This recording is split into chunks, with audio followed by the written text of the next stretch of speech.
সর্দার ইসলাম বলে যুবকের মাধ্যমে ইসলাম বিজয় হয়েছে। এই জন্য আল্লাহ রসুল বলেছে আমার দুইজন নাতি আছে হাসান এবং হুসাইন, এই দুইজনকে আমি সারা পৃথিবীর যুবকদের সর্দার বানাই দিয়েছি। সুবহানাল্লাহ। এই যুবকদের ব্যাপারে আল্লাহ রসুল বলেছেন, যুবক তোমার সময়, যে সময়টা যৌবনে থাকে, যুবক অবস্থায় থাকে, এই সময়টার দাম অনেক বেশি, অনেক বেশি। জীবনের হায়াত যদি 60 বছর 70 বছরের হয়ে থাকে, যখন মানুষের টার্নিং পয়েন্ট থাকে যৌবনের অবস্থা, এই সময়টার দাম আল্লাহ তাআলার কাছে সবচেয়ে বেশি। কারণ এই সময় বান্দা যা মনে চায় তাই করতে পারে।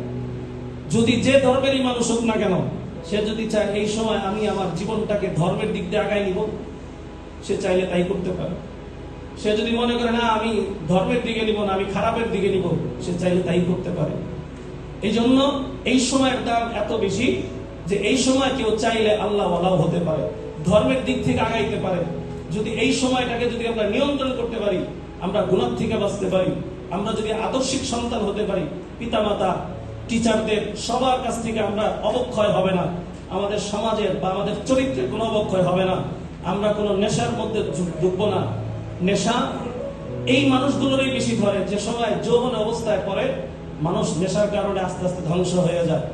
যদি এই সময়টাকে বাঁচতে পারে, খোদার কসম করে বলি, এই মানুষটা যখন বৃদ্ধ হবে সে নেশায় ঢুকবে না, কারণ নেশার আগের থেকে সে চলে গেছে।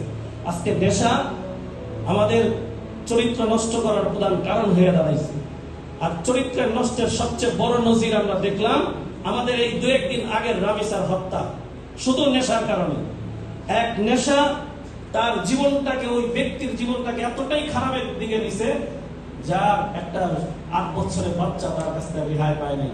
আজকে তাকে দুনিয়ার থেকে বিদায় করে দিতে হয়েছে নির্মমভাবে। এই জন্য এই সময়টা আমরা নেশার থেকে বাঁচবো। নেশার থেকে যদি বাঁচতে পারি, আমাদের যুব সমাজ যদি আমরা খারাইতে পারি একসাথে, ছেলে হোক মেয়ে হোক, আমরা দেখাই দিয়েছি যুব সমাজ 2024 সালে ওঠা এই আন্দোলনে পুরা বাংলাদেশ না, পুরা পৃথিবীতে